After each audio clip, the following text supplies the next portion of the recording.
You are listening to the Take a Step podcast, where we help growth-minded young professionals live every day on purpose. My name's Josh Johnston, and today I sit down with Neil French. Neil spent 12 years in the Army, so we have a great conversation on his time in the military and the different roles that he's served in, the principles he's taken away from it.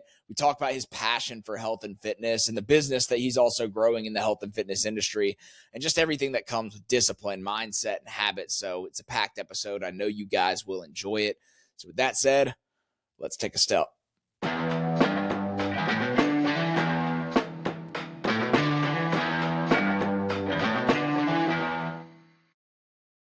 Neil French. It's me. Welcome to the Take a Step podcast. How we doing? Dude, so good, man. I'm excited to be here. And we were talking a little bit before. Don't mind me just taking over the podcast immediately. Go ahead.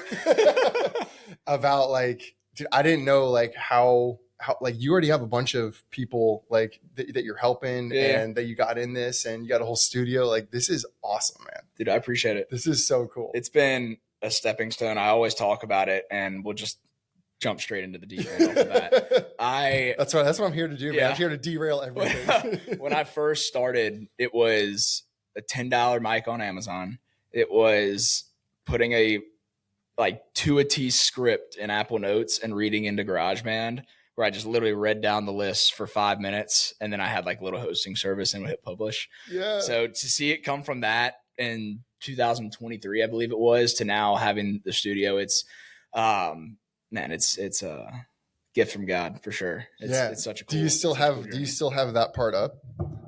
Oh yeah. If you go back, you can, whether if it's the podcast, social media, I dare anyone to go on my Instagram and just scroll back and go look. By the way, follow Take a Step first. But if you go back and look at it, you're about to have some good cringeworthy content to watch for a long time. Dude, you gotta leave it up, man. You gotta leave it up to show the journey, but B, it's like what we were talking about before we started recording. It's, dude, you don't have to be perfect to start anything. Matter of fact, you're gonna suck when you're never going anything. to be. Yeah, exactly. Or if you are, you waited too long. For sure. Well, cool, man. Obviously we've had a little bit of a conversation already, but I'd love to open it up to you just to kind of introduce yourself, however you think it makes sense. Sure. Am I looking at you or look at the camera? Go ahead and look. I mean, it doesn't matter. Introduction. So Neil, I've been in the Army for 12 years now. I'm a sergeant first class. Took a little while to get there, but it's been an amazing journey, man. And I started right off college. Wait, man, this story can be way too long. So let's see. Introduction.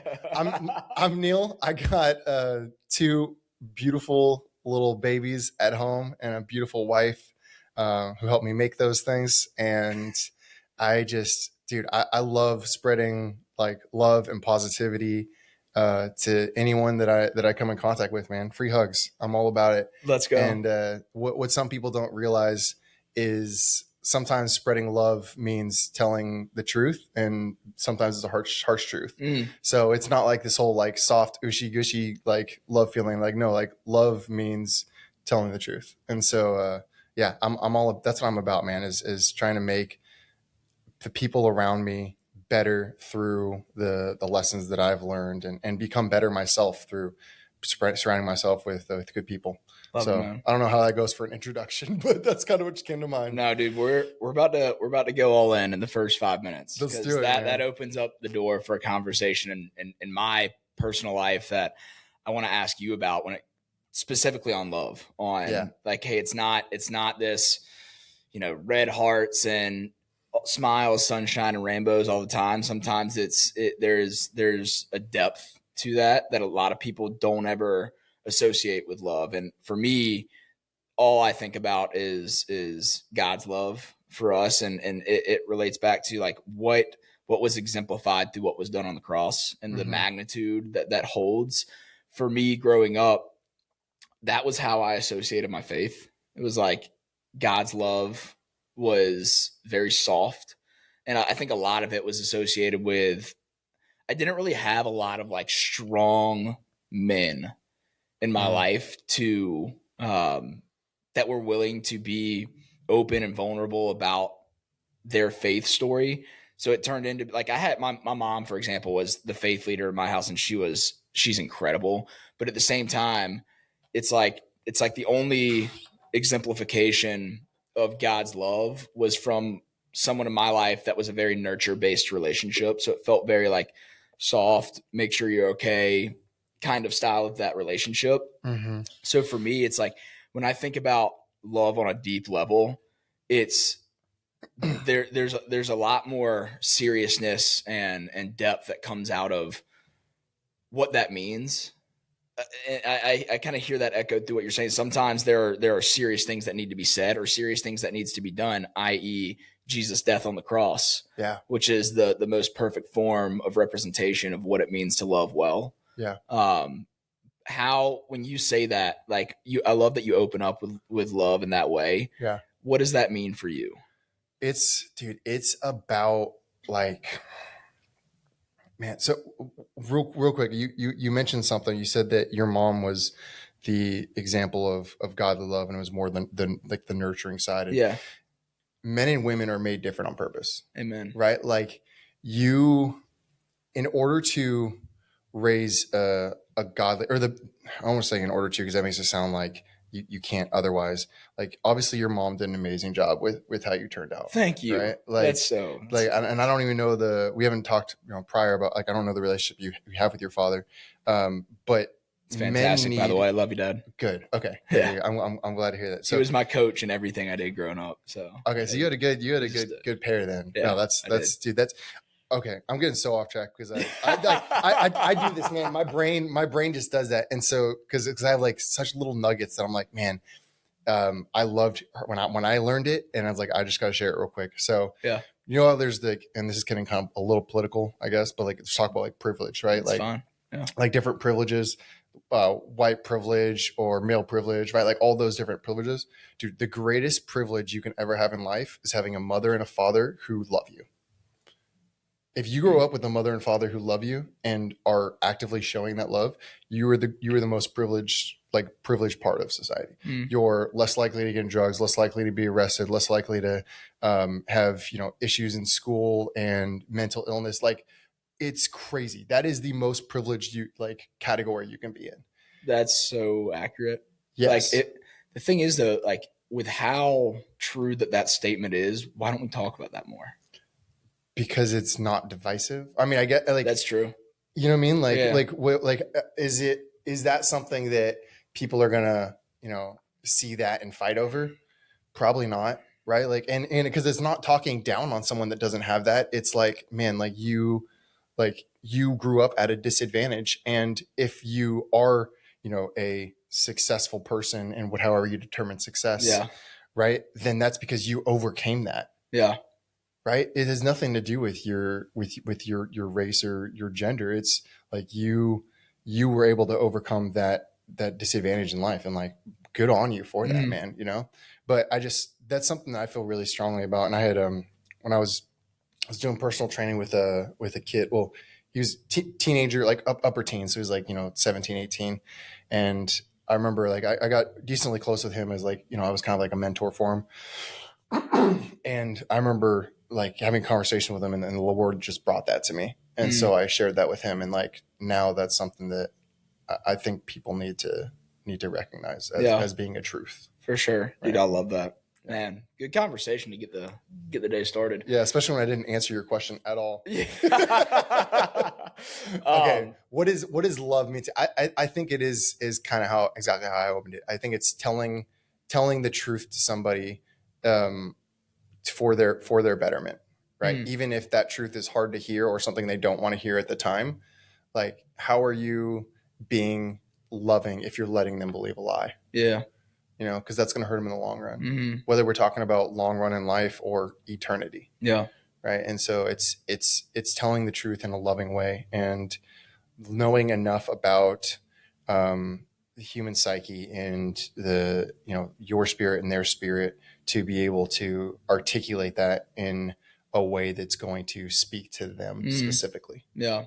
I have a similar belief when it comes to accountability. Because at Take a Step, we have a leadership development program, and we do a lot with goal setting. And accountability and follow through and planning. And one thing I always say is that everyone wants accountability until they need accountability. Because it sounds like, oh yeah, hold me accountable to my goal, because they want to tell you about their goals and make it seem like they're getting dialed in. They want the discipline. But then once it's time to hear not what you want to hear, but what you need to hear, i.e. love. Yeah. People don't want to hear it. Dude, that's funny. I've honestly never heard that before, but I love that. Yeah. Accountability until they have to count. Yeah, seriously. Oh man. But dude, so 12 years in service right now. Yeah. Are you still active duty? I am reserves. Okay. Yeah. So I was active for 7. And that was, man. So here's the thing about the service people.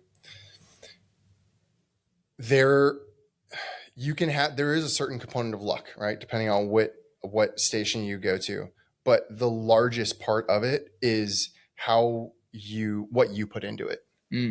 Like, if you put your all into it and you're like a go-getter, you're trying to go to the schools, you're going to like just putting like everything you have into it, like just like a lot of things in life, the more you put in, the more you're going to get out. Yeah. And so you hear a lot of negative things about the military from people who are in the military. And I think it's one, because people just like complaining. And yes, you're going to find bad in any organization if that's what you're searching for. But if you're searching for the good and you're searching for the positive and the way that it, you can gain from it and the way that you can like become a better person for it, like then there's a whole lot of good too. Yeah. Isn't that true with everything? It's so true with everything, dude. Yeah. The military is no different. It's like, and that's the other thing is like people don't know about the military is it's just like any organization. The fact that you have good apples and bad apples, you have fit people and not fit people. It's not like this like super soldier serum like you get injected with as soon as you sign a paper. Like there's some unfit people there. There's some bad apples and there are some really, really good leaders as well. And if you're like the kind of person that takes charge of your direction, your life, then you can see great success in it and have a lot of cool stories and experiences. What led you to, and you're Army, right? Yeah. Okay. Yeah. What did you always know that was your path, or did that get discovered later on? No, man. I was born in Southern California, specifically San Diego. Let's go. The Marine Corps recruiting campaign there is on point. Okay. So good. Yeah. I want to be a Marine so bad, dude. And I have a couple friends that are, and they love it. Dude, really? Yeah. That is not what I usually hear. Really? Yeah. Interesting. Yeah. Okay. And that's part of the reason, probably the main reason that I didn't end up doing the Marine Corps is because I was at a CrossFit gym at the time, and there was like 6. It was right next to Camp Pendleton.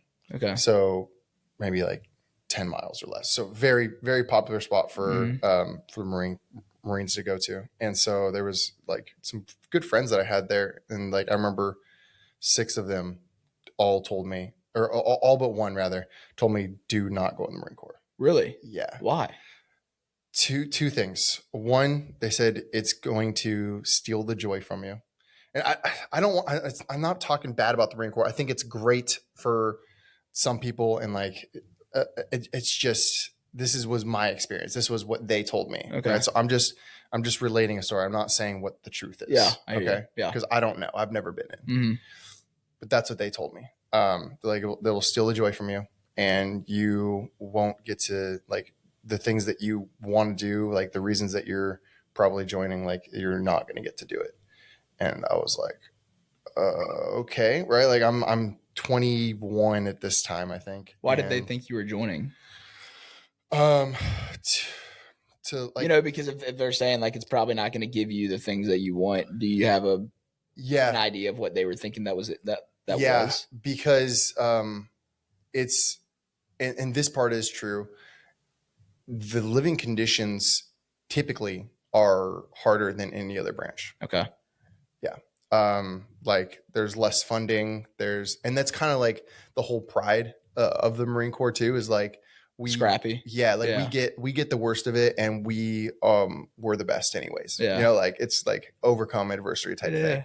And so like, that's like kind of the pride aspect of the Marine Corps. And that's why it's such a tight knit group, I think too. Yeah. But and that wasn't even a big thing for me. It was more of the opportunity. So I wanted to join the Marine Corps or just the military, really in general, because I wanted to be part of something bigger than myself.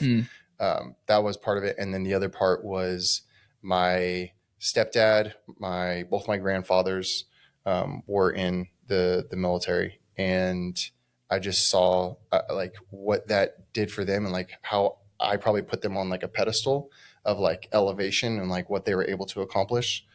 My determination of success was a lot different back then. And I was like, the only way that I'm going to be able to surpass my father, because that was like my thing. I thought that my job as his son was to take it further than he did. I don't know where I got the mentality from, but that was. I guess that's kind of this innate belief in a lot of young men today. Is you think so? Wanting, like, I've actually heard a lot of people talk about this, and there's a couple books on this as well. But I think a lot of men feel like it's their subconscious responsibility to be like to continue to elevate their father ahead of them. So like my grandfather, like the natural progression is for my dad to do a little bit better than my grandfather, for me to do a little bit better than my dad, for my son to do a little bit better than me. And I think that's a beautiful thing, honestly, because it puts the responsibility on you as a father to equip the next generation well. And it puts the spotlight of leadership not on you, but on who you're leading.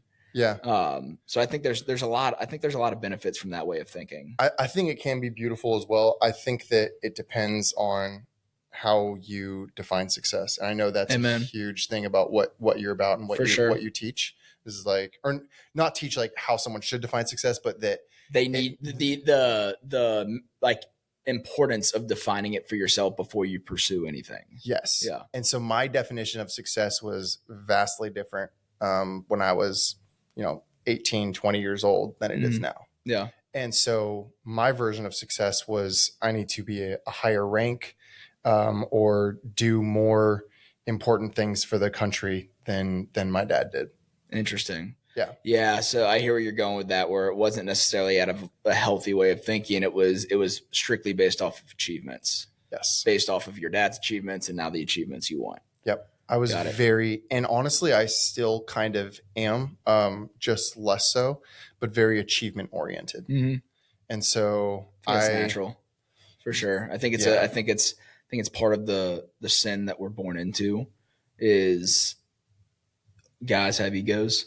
Right? Guys, their egos are driven by accomplishments. Accomplishments and productivity and progress makes them feel like they're worth more. And I think that stems from a way of thinking that eliminates Christ out of our way of thinking, because ultimately we don't have to earn anything.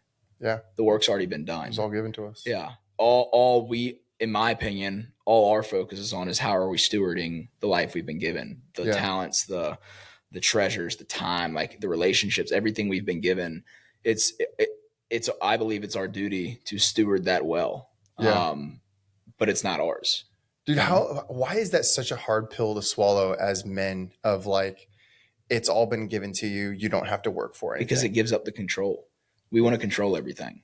Yeah. We want to feel like the successes we have is on our shoulders. But then when we mess up our failures, we want to point the blame at everyone else. Yeah. Right. And I think going back to accountability, it's like we want to be accountable. We want the spotlight on us when we get the paycheck, when we, grow the business, when we buy the house, when we have the cars, when we have all the material things of this world, which I'm not demonizing any of that. I would even say that it's not a bad thing to want to strive to accomplish some of those things. But if your fulfillment, if your identity, if your sense of purpose is wrapped up in, hey, I'll experience this once this happens, then you're running down a path that's going to lead you to depression, anxiety, lack of fulfillment. But to go back to what you were asking is, I think we as men want to control every outcome when none of the outcomes are left up to us. I believe I'm a believer that we control the inputs and God controls the outputs. So yeah, no, I agree. It's just interesting thing in like the the human psyche, or like you talk about just like biologically as men, how we're wired. Mm-hmm. And of course it's not talking about everybody, but like in the large majority, For sure. right? We're based off of, what we've done, the work we've put in, and like, yeah, like I think you nailed it with the control aspect. That's something that a lot of men have difficulty with. And then like when you don't have have a grasp on that and how that impacts you and the actions that you're putting forth, Mm-hmm. you bring that into marriage. Now you have marriage issues because you have to control everything. For sure. You Yeah. know? Dude, there's I bet I know just from my opinion, I know that's probably a significant battle with a lot of guys in the military, because it is there are a lot of egos that come into play with that. There are a lot of your GI Joe type guys that come in and they join because they they want to be the loudest voice in the room. They want to jock. Have you read Extreme Ownership? Yeah. I'm sure you have. Jocko talks. There's one chapter where he talks about the most powerful man in the room is often the quietest man in the room. Mm. He talks about an example of a jiu-jitsu facility he was a part of, and the most lethal man in the room was not the one that was up there trying to explain everything and teach everything and show how to do it. He was usually in the back letting things play out. But then when it was time for him to show up, Yeah. he showed up in a powerful way.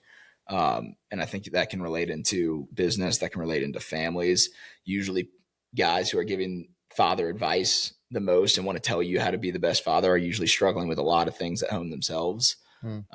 So I think that shows up in a lot of different ways. You don't have to, usually the loudest person in the room is masking their own insecurities. Yeah. I think that might've been me when I was younger.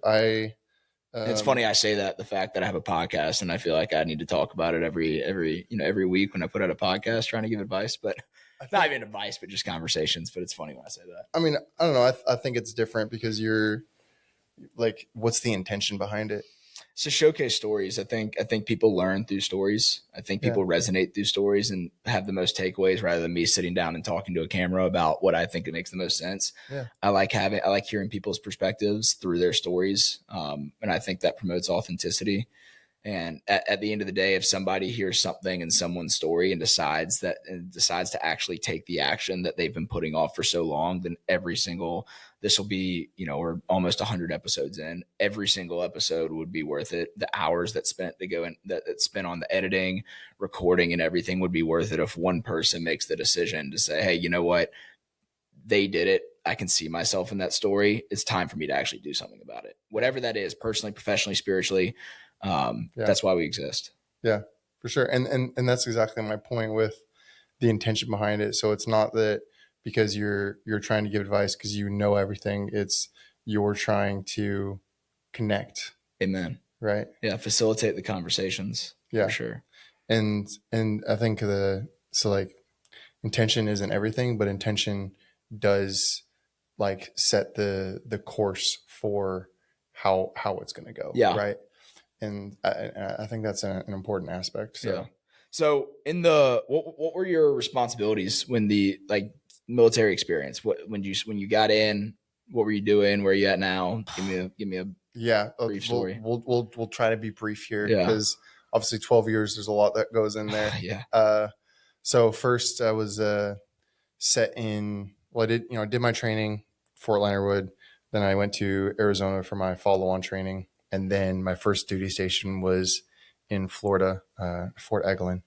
Wait, Fort Eglin? Yeah, Fort Eglin. Eglin Air Force Base. Fort Eglin. It's been a little bit, apparently. Someone's listening to that like, God, that idiot. Yeah, what an idiot.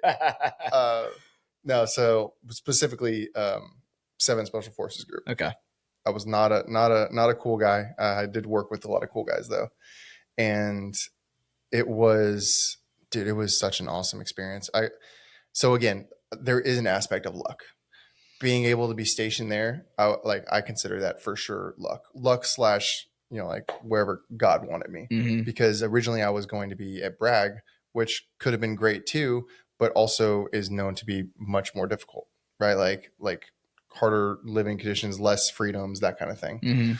And also Florida. it's kind of nice. Yeah.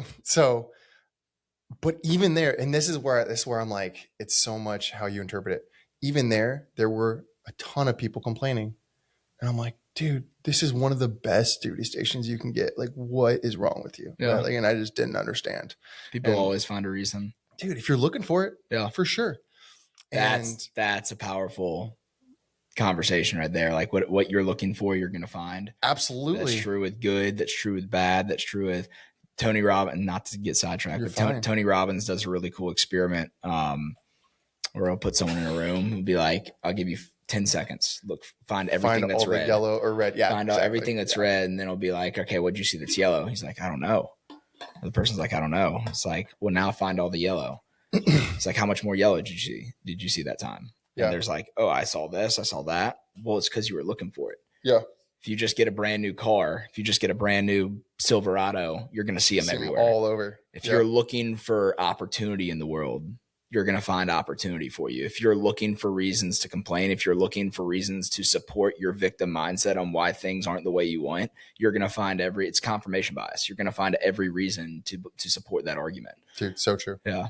Yeah, so true. That's exactly what it is. And I'm thankful that I learned that at a younger age, so that I could make those changes and look for the positive, earlier on.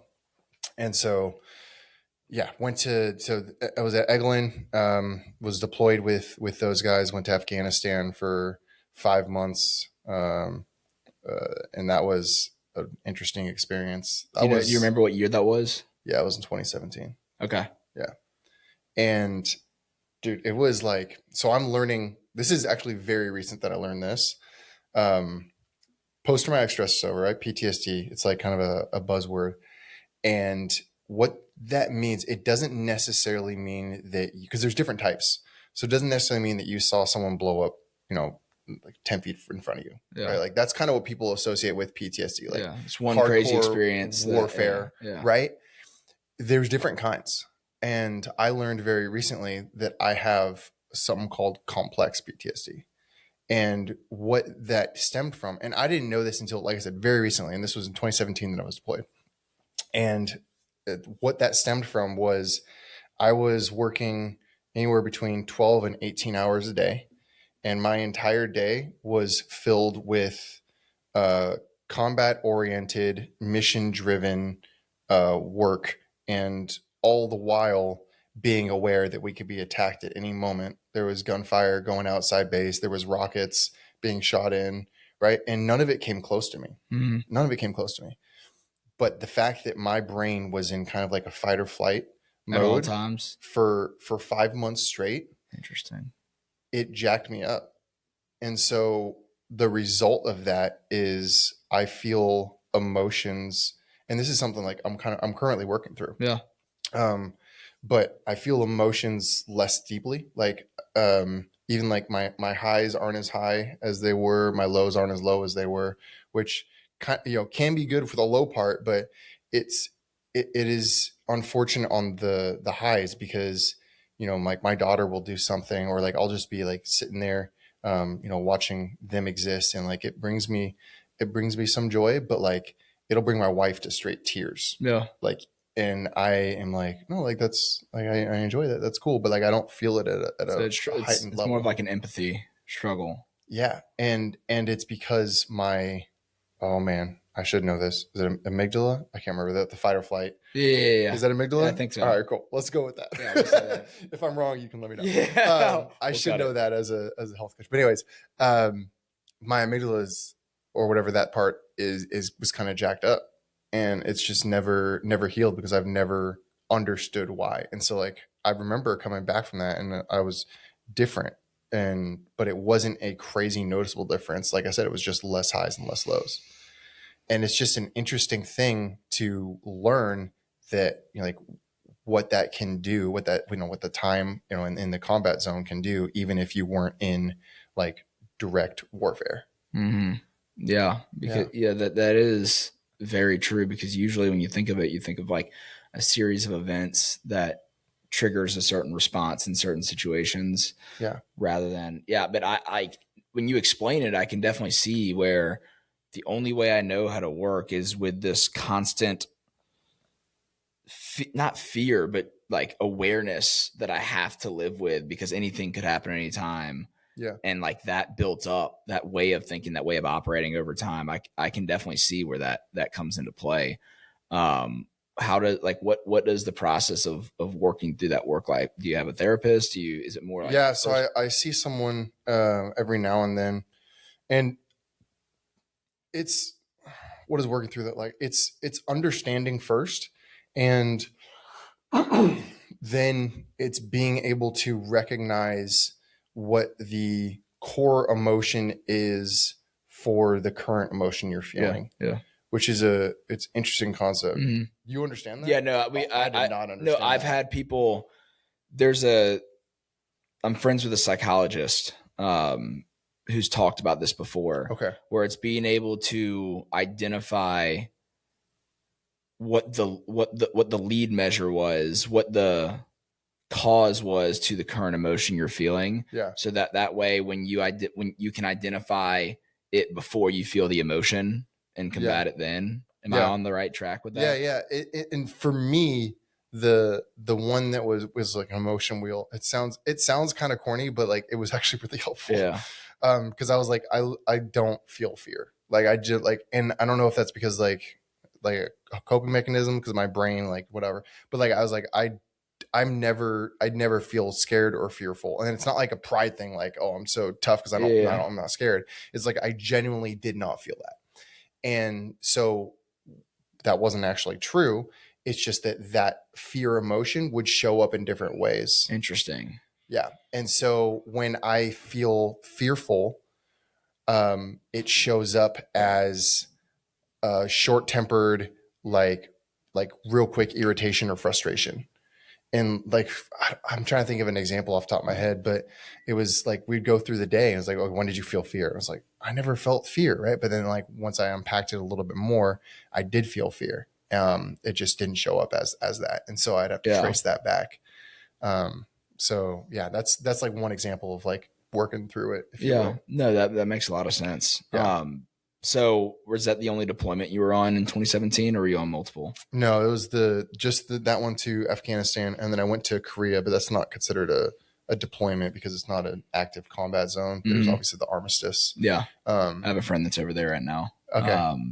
He's sending me pictures. It looks so cool. It's interesting though, because like my job there was to monitor the actions going on in North Korea. Yeah. And this is when they were doing all the tests. So like we would follow like, okay, what happens? I'm trying to make sure I can say what I'm about to say. We would look at the patterns of like what's happening before they fire to like, so we could predict when they're going to do that. Cause I mean, at that point it wasn't like crazy worry, but it was always a thought of like, what if they decide to like really fire one of those missiles, right? Like that was always kind of a thought. So we wanted to get ahead of it as much as possible. And so that was a main job when I was in Korea. Interesting. To determine those. Yeah. Cool. And then later on, and currently, are you still currently with the Army Fitness? Army Fitness team? No. So that was a 3-year assignment. Okay. Dream job. I can imagine it, dude. So I remember reading about it. But it essentially sounds like you travel with the Army, you work out with groups of people, and then you recruit people to the Army. In a nutshell, essentially. Okay. So like the majority of the time was, yes, training for these events that we would go to every month, all around the nation, which was really cool. And then what we would do is we would go to high schools on like the front or back end of those competitions or expositions or whatever, and talk to high school kids and just chat with them about the Army and like our experience in it. And they'd ask whatever questions they want. And really it was just kind of bringing awareness, because all they see is the video games or on the news, right? So most high school kids have no idea what being in the Army or being in the military in general is like. Yeah. And so we're just letting them know, like, was our life, this is our experience. And they would ask, all kinds of fitness questions. How much do you bench? How much Yeah, do of you, course. Did y'all ever do the pull up? You bring the pull up bar out and do the pull up competition. I know a lot of people did when they came to our schools. Yeah, no, because those were like typical recruiters. Yeah. Okay. We were like I don't know, like glorified recruiters. Like it was like special guest Army fitness team. Okay. They don't really know, but they're impressed by the numbers that we can put up or whatever. But that's about it. Let's talk maxes. What were your peak performance? Oh man, bench, squat, deadlift. Let's go the big three. Those are like the not good ones. I'm a power athlete. Man. So like I'll give you those, but I'll give you an impressive one first. Somewhat impressive. I did a 325 power clean. I think it was the best power clean I did. So like that was like my power thing, and then a 285 snatch. Oh, so, really? Yeah. So that was my best on those two. Squat was 435. Okay. Maybe 430. One of those two. And then bench, again, these are not impressive numbers, but bench was 325. And then deadlift, the least impressive was 450. Yeah, 455. Okay. I think. Yeah. So mainly like the big Olympic movements. Yeah. I was a power athlete, and I was also very good on my hands. Okay. I could handstand walk for days. Let's go. Yeah. That was my jam. I love it, man. Yeah. So what's current service look like in reserves? Man, so once a month, or typically just once a month, I go down to what's that place called? So it's Fort Gillum, but down Forest Park. That's what it is. Okay. Yeah. Down like southern Atlanta. Yeah. And beautiful area. It's okay. Throwing shade on that. Hopefully no one there is watching. No, they probably know too. Yeah. Not the greatest area, but I'm part of a great unit, man. And like, again, like it is how you interpret it, but also I've been absolutely blessed with the places that I've got to be a part of, like the units I've been part of. Yeah. Because this is an awesome unit. And what we do is we find what are called non-strike entities, basically places in like Ukraine, Moldova, and whatnot that are schools, cemeteries, churches, that kind of stuff. Mm-hmm. And how much can I say? Basically identify those and, write certain things about them, where they are, that kind of thing. Got it. So that we know where those locations are, should we need to know where those locations are. Yeah. Dude, I feel like that's one of the cool parts about certain sectors in the military. It's like the ability to do things under the radar is like this elusiveness that's kind of desirable for a lot of people. Yes, but also like there's something called open source intelligence, which is there's no like wall of security behind it. And open source intelligence, you can find out a lot of stuff. Like I'm sure I could say a lot more. I just don't know. Like it's hard to remember for sure what all I can and can't say. Yeah. Because there's some stuff you'll see on the secret side of things, right? But it'll also be on the open source side of things. So you see it on the secret side, you're like, okay, I can't say that. But it's like, but if it's also on open source, then it doesn't really matter. So it's interesting. It's kind of that line of like, I'm gonna be vague just to be safe. Yeah. Right? But I could probably tell you a lot more. It doesn't really matter. Yeah, for sure. One thing I'd love to talk about is, since you have been able to have more free time, is starting your business. Yeah. Because that's the conversation that I know a lot of people will love to hear it from your shoes is health coach. Yeah. Started your own health company. I'd love for you to talk a little bit about what it is. You'll get me here for 2 hours. I love talking about fitness, dude. Yeah. That's my favorite thing.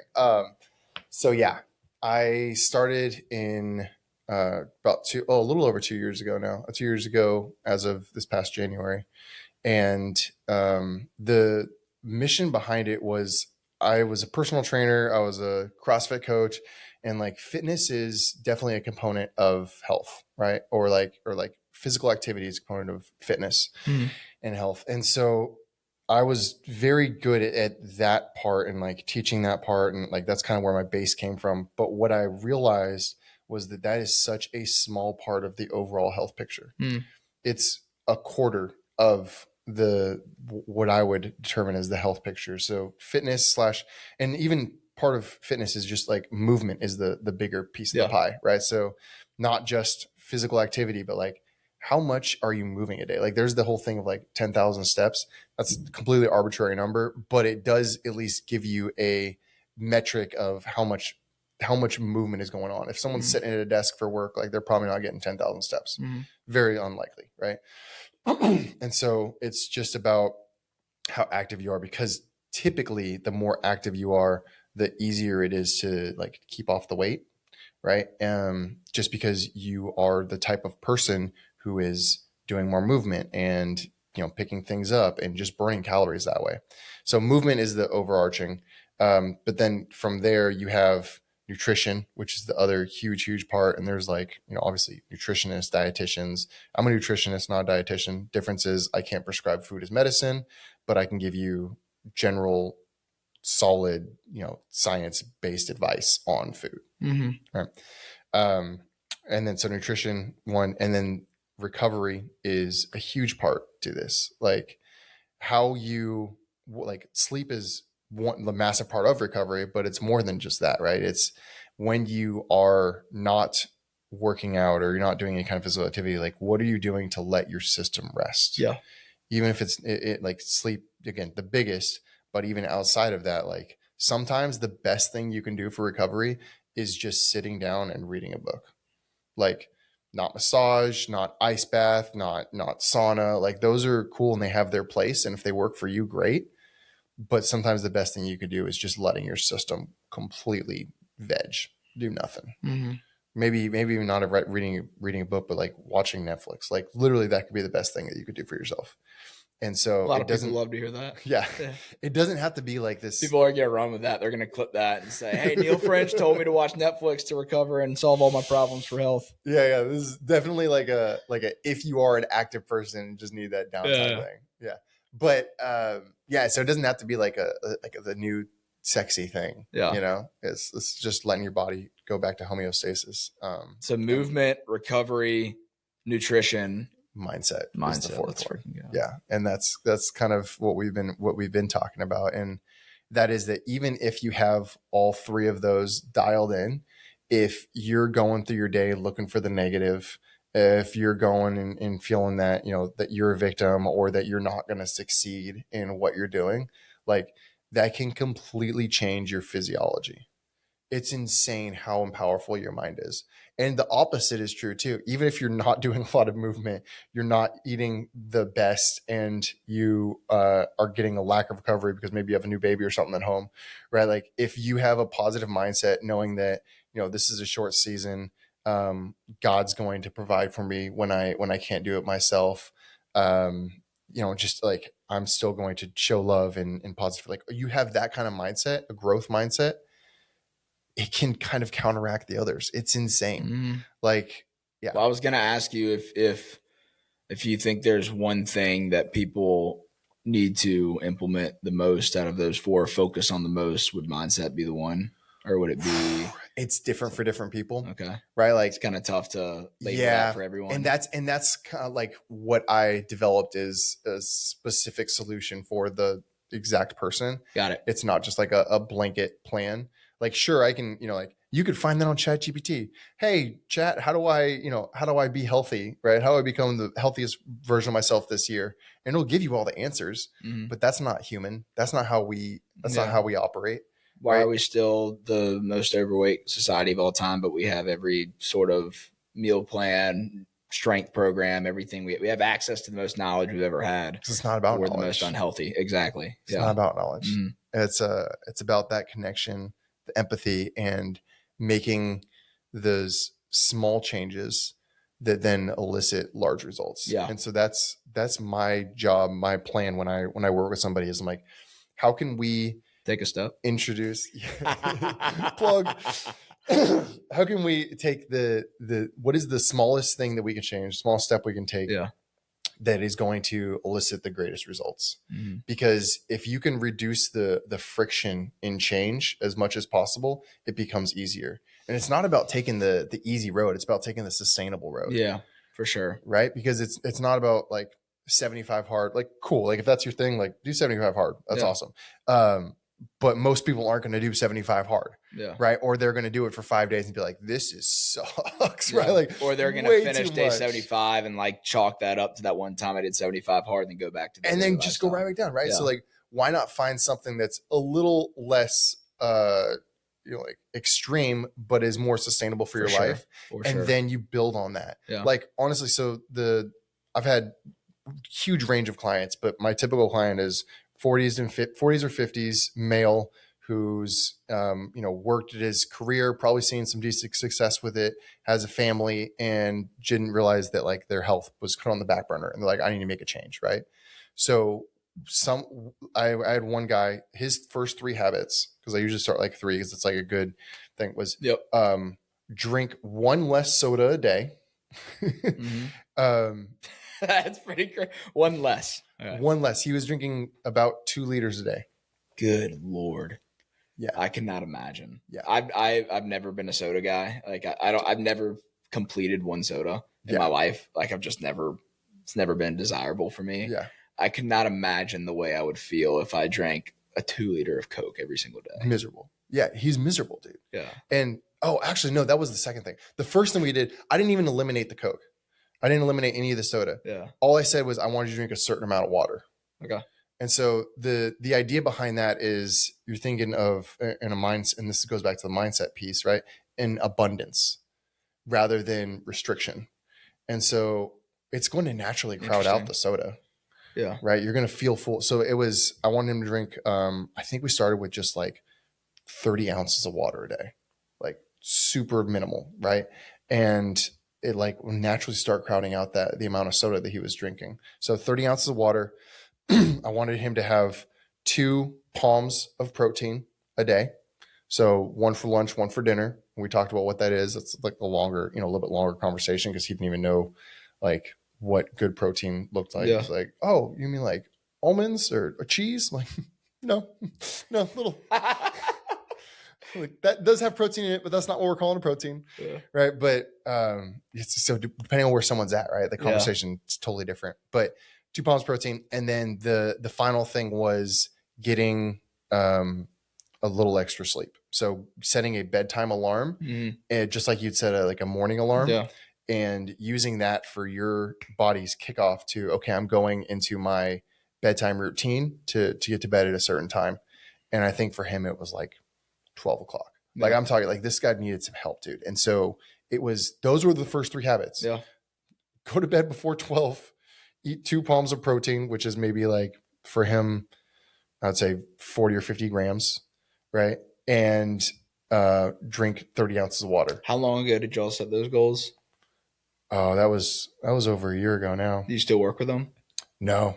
He I was going to ask it. I would love to hear what his goals are today. No, that would have been a much better story. I should have used a different example so I could be like, oh, this is where he is today. Yeah. But I guess that it's good to know like that's the truth of it too. Like someone still has to want it. Yeah. 100%. And I've always been, it's a combination of like, you've got to be able to take the intentional effort and put in the work for yourself. But then also same thing on what you're saying. I've always been a firm believer that the best plan is one that you're going to stick to. Yeah. Nutrition, strength training, reading a book, starting a business, like whatever you can have this perfect plan. In my opinion, that is a false number. Like there is no such thing as a perfect plan because there's always going to be something different that happens. Yeah. Like we don't live in a robotic society. Things happen that you can't plan for. Yep. But, and side note, that is the one thing that keeps people from doing the thing that they need to do, is this belief that they have to have a perfect plan when there's no such thing as it to begin with. But like for me, I just started intermittent fasting, but usually like for a long time when I'm not working towards specific goals, when it comes to strength when it's more of just like, hey, it's daily inputs. Right now I have specific goals, which is why I'm started intermittent fasting. But when I don't, it's my diet plan has always been just know what you're going to eat the day before, because it takes away the convenience aspect to it, which is almost always the worst decision you can make. Yeah. But something so simple, like it doesn't have to be paleo, it doesn't have to be keto, it doesn't have to be vegan, it doesn't have to be animal based, it doesn't have to be carnivore. Like it can be something that you're going to have intentional understanding on. This is what I'm doing today. Yeah. And that eliminates your ability just to go. And it could be calorie. Like there's so many different things that you could be. And people try to say there is one way to do everything because everyone's trying to sell something. But dude, like you don't, like, I love that message because it's something so simple. Like, dude, drink 20 ounces of water a day. Yeah. Go to sleep at 11:30 instead of 12 and eat 50 grams of protein. Yeah. Yeah. And I mean, that's what it starts with. And like I said, if I use maybe a better example, I could talk about like the next steps. Yeah. But it you know, it's you find the simple things and then you build on that, right? So like the next thing from there would be, okay, we had 50, the 2 palms of protein. Mm-hmm. Guess what? Now we're going to try for 3, right? And it's like, it's not sexy. Yeah. It's not. But once you're doing 2 on a regular basis, right? Adding 1 more it's not really a big deal, right? And there's tons of success stories. That obviously wasn't one, but that's the reality of it. Not everyone is going to, not everyone's going to be ready. Well, and here's the thing is the stuff we're talking about isn't like earth-shattering news. No. The vast majority of people know this. Yeah. Which is why ChatGPT and your plan might give you a good foundation, but it's not going to give you the results that working with someone like you would, because going back to accountability, you have somebody that is going to be following up with what you're following through on. Yeah. And I think that is the X factor that actually yields the results you want. And I think it speaks to God's design, as we were designed to be in relation with one another, and that relationships serve a number of different roles in your life, but one specific one that is a must is accountability. Yeah. Because that's what's going to actually keep you moving forward, rather than, like, for example, in entrepreneurship, when you work for a company, you have a manager you're reporting to, you got to check in on your KPIs. You got to check in on making sure you're following through on the assignments that are on your plate. Yeah. But when you run your own business, you don't answer anyone. That's why I forgot the stat. I think it's 90% of businesses fail. Yep. I'm a believer that a huge reason why is because they don't answer anyone. So if they feel a little bit tired in the morning, or if they said they were going to get through this many sales calls this week, they were going to have this many meetings this week, they're going to have 10 meetings this week, and they're at 8, it's Friday. And they've had a long day, and you know what, I'll make up for that next week. And that same decision-making pattern piles over into the next 2, 3, 4 years. What are you sacrificing? What results are you leaving on the table because you're doing things by yourself? Yeah. And it's the same thing with fitness. And I'm sure you can attest to that. Is like, dude, you can find the best plan out there. Go do it. Yeah. But who's going to check in with you? Yeah. No, I mean, accountability, that's one thing I would say that I think probably 80% of the people that I talk to, they say that's like the main thing that they're looking for. Like there's even people out there that are like, I was a trainer before, or I was an athlete before. Like I know what to do. I'm just not doing it. And I just need someone to hold me accountable. Yeah. Right. Like it's wild how, but I think, like you said, it's back to God's design. We're made to be in community. And that also is kind of a humbling thing, right? Like I can't do this on my own. I know what to do, right? Having the head up knowledge or shoulders up knowledge, but being able to actually do it and humble yourself to say, I need somebody else along with me. Like, I think that's kind of a cool thing, actually. Yeah, for sure. Like, and it's just indicative of us being in society, like you were just saying, in society with one another. Yeah. So that's cool. You told me that I could ask you questions. Please. And I've been dying to know, why do you have a map of Indonesia? What is the significance there? So the gym next door, Hugh Fitness, a group of members, coaches, owner, and then a bunch of friends of the gym go on a 10-day mission trip to Indonesia every summer.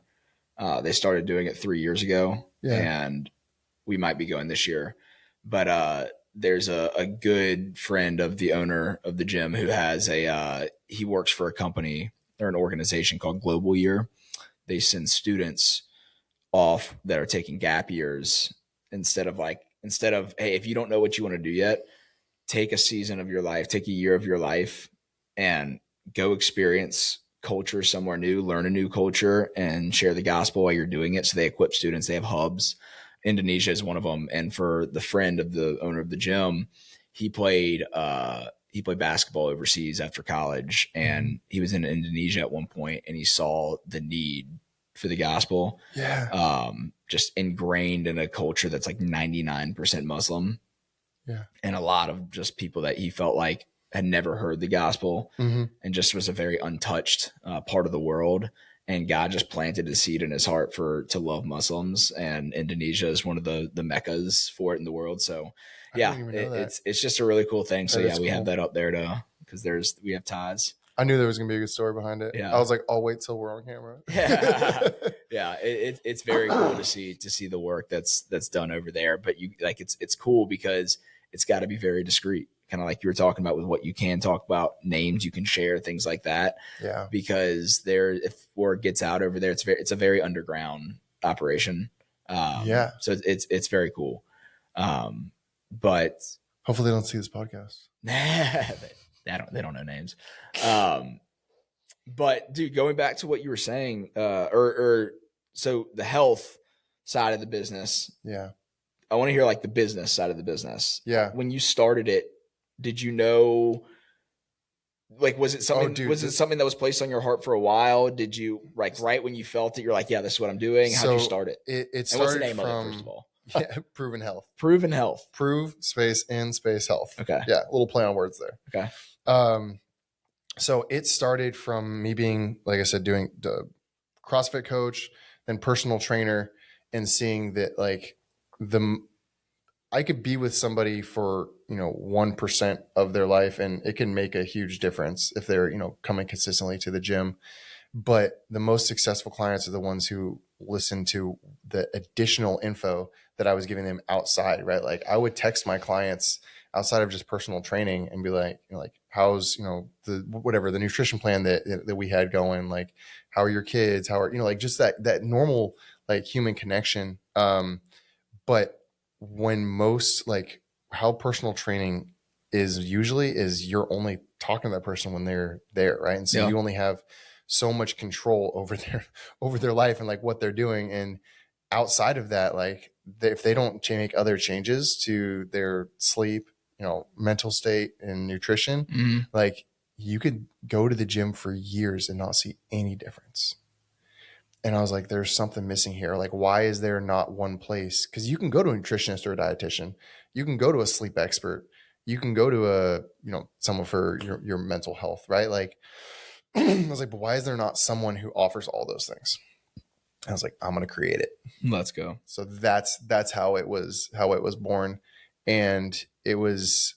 Did you know what that would look like? Did you know how to go about doing that? No. Okay. Dude, building a business is so much harder than I thought. Like there's so much that goes into it because I love this conversation. Oh my gosh. And you've definitely felt it, right? Like the actual work of what you're doing. So for me, the health coaching, right, is the smallest portion of the business. And I was not expecting that. I was like, I thought that would be, what I'd be doing most of, but no, most like you got to get your name out there. So now you have to, or I shouldn't say have to, because that's another big thing when I like get to, because you don't have to do anything. That's another mindset thing for sure. Huge belief of mine. I try not to use that word. You don't have to work. You get to work. Yep. Yeah. You don't have to pick your kids up from school. You get to, you don't have to. Yeah. Dude, come on. Dude, I freaking anything, love that. Man. Yeah. You get to, and even if you can't say that you get to, you can say I'm going to. Mm-hmm. Right. And that's that whole mindset shift of, but we can get, even further into that, but essentially, there's a lot that goes into it. And the first year I was still coaching people and, bringing on clients, but it was really building the foundations of the business.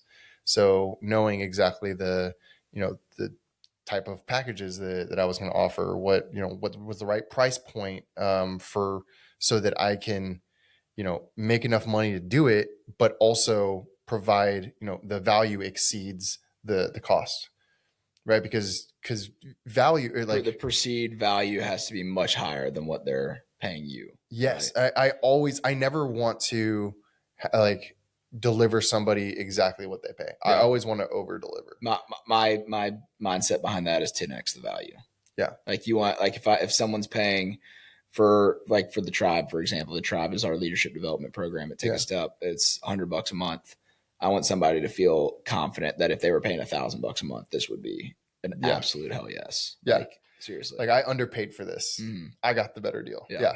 That's how I feel too. And so that's how I try to, structure it. And I just deliver all that value. And and that's the big thing with like having the right people in the program, because you don't want somebody who's like, that's not a big deal to them, because then they're not like, what's going to cause them to put that effort forth. Right. Yeah. Like, you got to vet people. Yeah. Like you don't want the wrong people getting in. That comes to like, not just selling something to anyone. Yeah. Like, because it's not about the money. No, it's not. And that's what we were talking before the show. Like Take a Step spawned out of a crave for impact. Yeah. And it's not like, yes, it is tracking towards something that can be what provides for my family's life moving forward. That like, obviously money's right up there with food and water, necessities to live.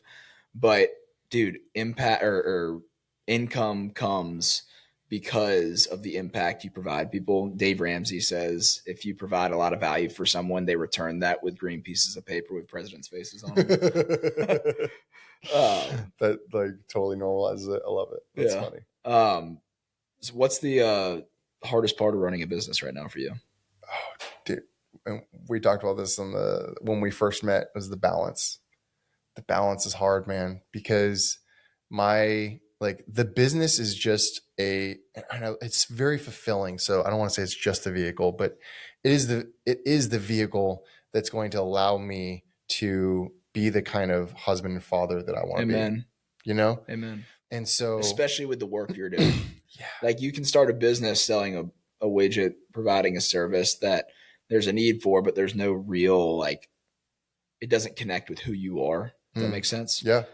But the work you're doing and the work I'm doing too, is like, there's a deep sense of impact that is because of the way we were designed, the things that fuel us, life experiences, that provides the drive outside of just what the client's paying. Yeah. Right. So there's, which is, it makes the balance, quote unquote. I like to use the term alignment.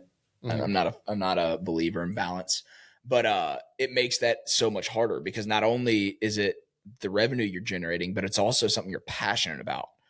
You're also passionate about your family, but if you're passionate about your work, a genuine passion where it wasn't tied to the paycheck, then you're not only fighting with the money you want to make, but you're fighting with what you really love to do. Yeah. So it makes that so much harder. Yeah. I want to ask, why don't you like the word balance? Because I think when we talk about balance, for example, usually the term is work-life balance. That's what a lot of people, they associate with it. I don't think that work and life is this thing that should be, work is one life and my personal life is another life. And then they're fighting against each other on like, hey, how much work am I doing? How much personal life do I get? I think of terms especially in entrepreneurship, like entrepreneurs really focus on how can I create work-life balance, because they are the business. For me, it's alignment. How can I align what I'm building with the personal life I want? And a lot of that comes with defining success.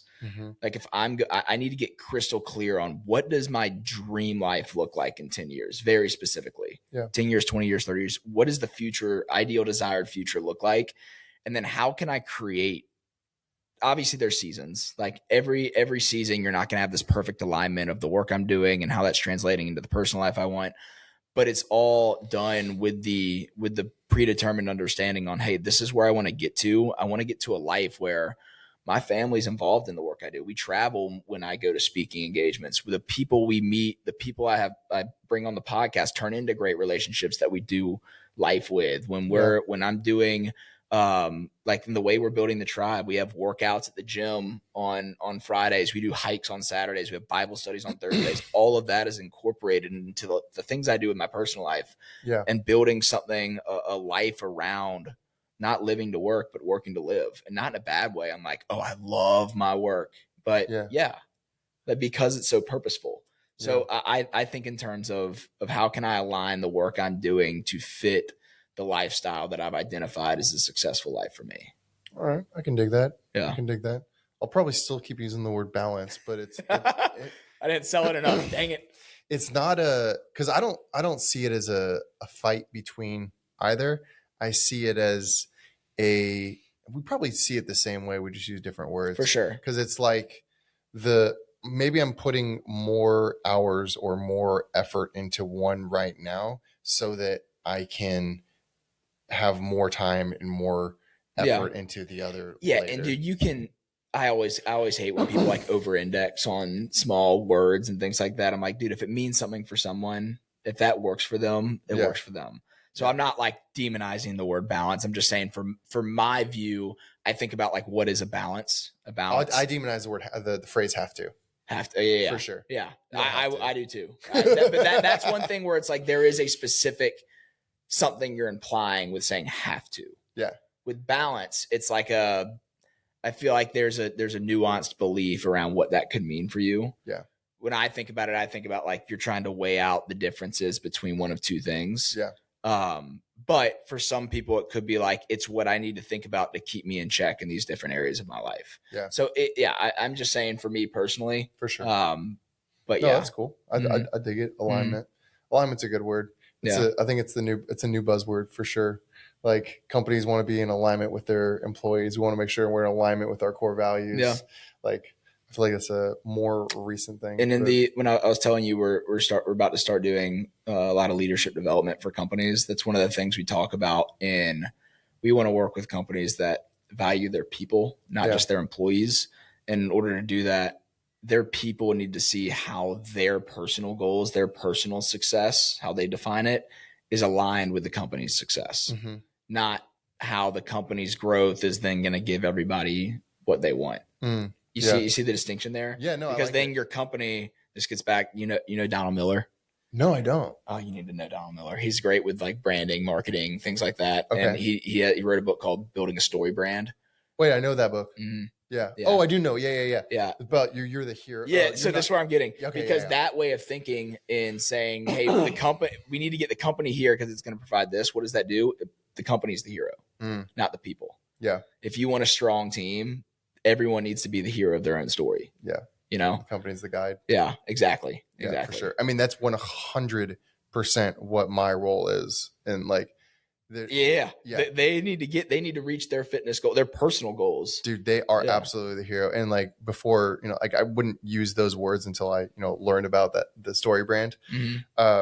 But 100% that's what it was from the very beginning. And like, I love that I can genuinely celebrate wins with people. You know what I mean? Like when someone tells me like, oh man, it's so fulfilling being able to have someone to like, oh, I, fit in these pants that, like I haven't done since I was in my 20s or 30s or whatever. Right. Like, or I'm able to run around with my kids and I'm not out of breath, like going up the stairs, like just little things that have like nothing to do with the amount of weight you're lifting, nothing to do with like, the weight on the scale, but like what it does for you in your life. Yeah. Those are the most fulfilling story. I am working with a gal right now who has had an eating disorder for the last decade of her life. She's worked with dietitians, she's worked with therapists, all that, dude. And it's nothing like crazy that I did with her, but it was a year and a half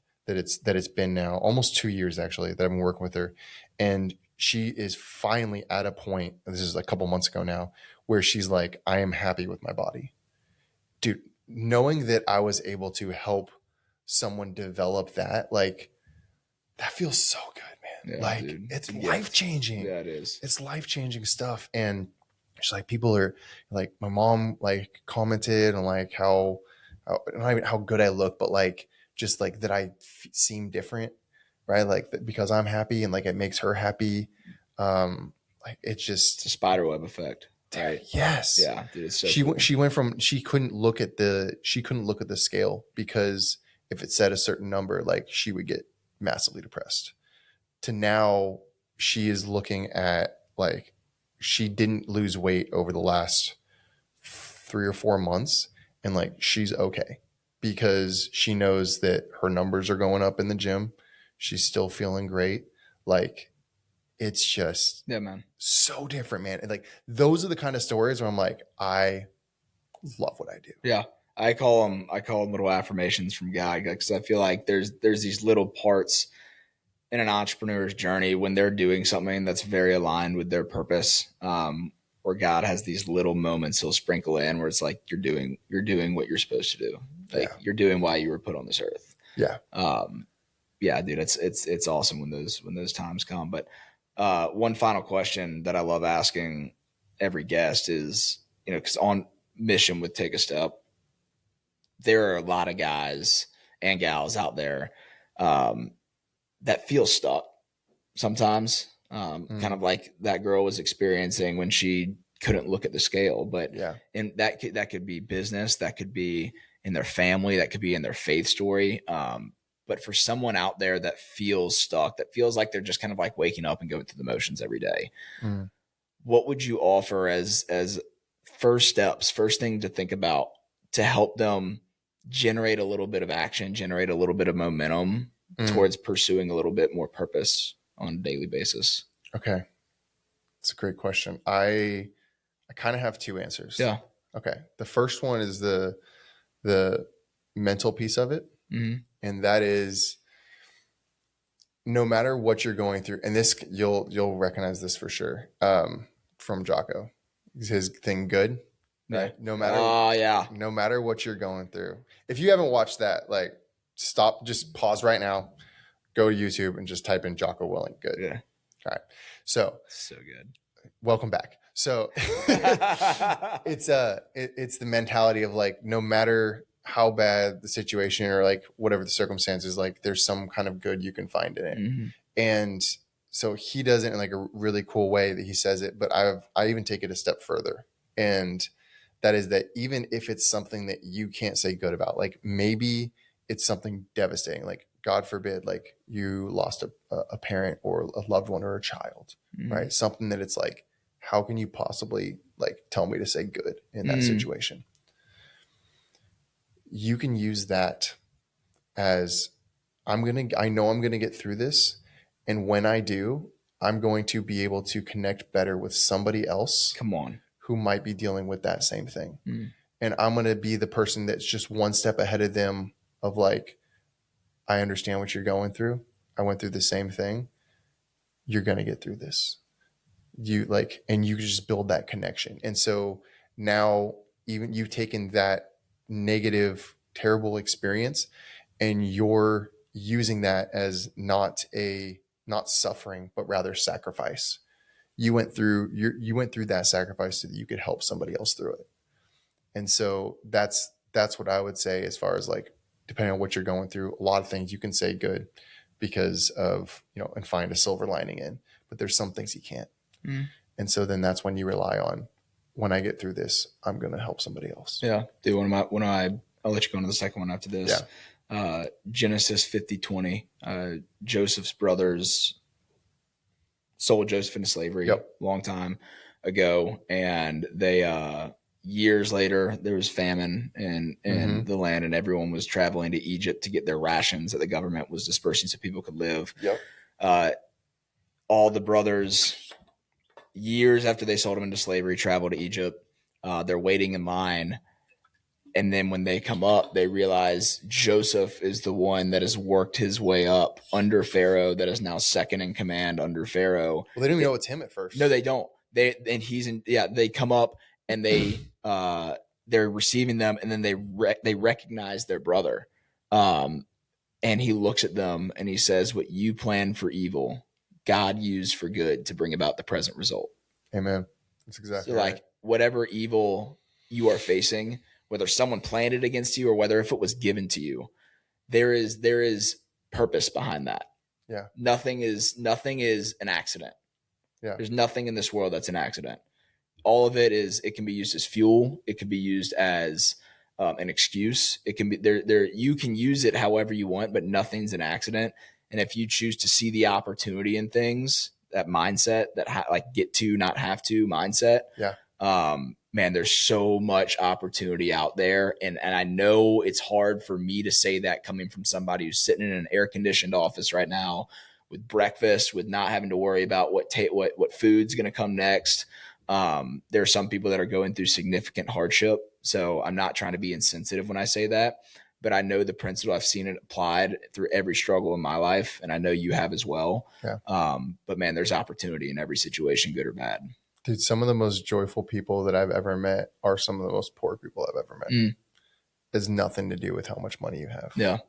Now, yes, there's a thing of like rich people problems versus poor people problems. Most people would rather have rich people problems. Yeah. But the principle behind you can find happiness in it's more of what you make of it than what is, coming to you. I love that though. The second part to your question is what we were talking about before we got on camera, and that was motivate, right? So people think that action is followed by the motivation to do that action. And a lot of times that's not the case. A lot of times if you can find, and this isn't even like from the motivation, it's more of just the decision. If you can make the decision based off of why you're doing, whatever in the first place, whether it be working out, whether it be studying for a test or something that's like, maybe less enjoyable. If you can find the decision to act on that for 5 minutes, typically the motivation will follow. And how I've seen this play out in one of my clients' lives is she was terrified to go to the gym. So I was a personal trainer for her for a good while. And then I stopped doing personal training where she was at. And, I brought her on as a client, and she was terrified to go to the gym on her own, even though I was giving her the workouts, she knew how to do all of it. Right. But it was just like that scaredness. And so what I had her do was for the first week, she went to the gym, she parked her car, and then I told her she can leave if she wanted to. And so that's what she did for like maybe the first week. And then after that, it was walk on the treadmill for 5 minutes and walk out. And that was for like another week or a couple days. And then it was like exactly that, slowly building. I think it was treadmill, then maybe go in the sauna. And it was just like the routine, like just taking the slow, one step at a time.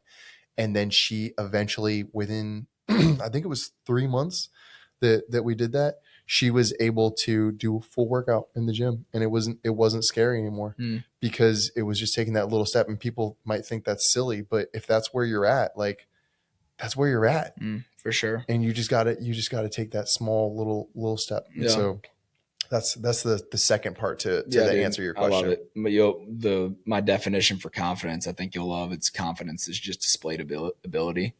Displayed ability. So the way to become, like, the only way you're confident, it's people try to say, like, if you're starting a business, have confidence in your plan. If you're stepping into the gym, go in with confidence. Like, okay, I hear the sentiment behind that, but you can't be confident in something that you've never done before. Yeah. So if you want confidence, reps.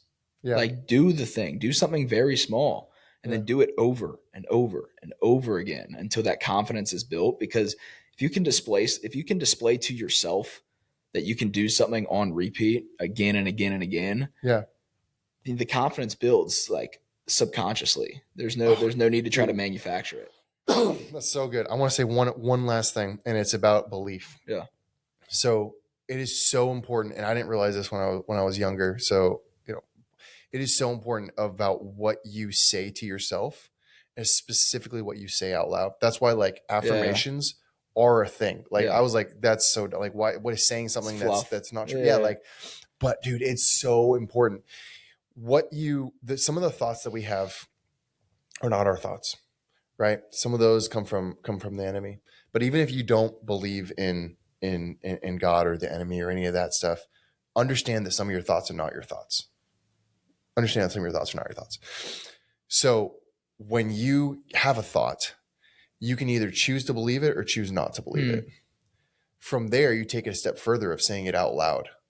When you say something out loud, it becomes true. And sometimes it can start with something that is not true yet, right? But you speak it as truth, and that becomes truth in your life, right? What is like the spoken word? Jesus is the word, right? He spoke and it created. He is the perfect example of like what we do on a smaller scale. What we speak becomes reality. So if you speak about yourself, if I'm fat, I'm not going to get in shape, I'm not that kind of person, then you're going to stay that way. Yeah. But if you speak about your future self, you slowly become that person. You do the actions that person would do. And before you know it, you are that person. And so it's just finding who you want to become, how you determine success. Define it. Right. And then finding out or understanding what that person, the actions that person would take.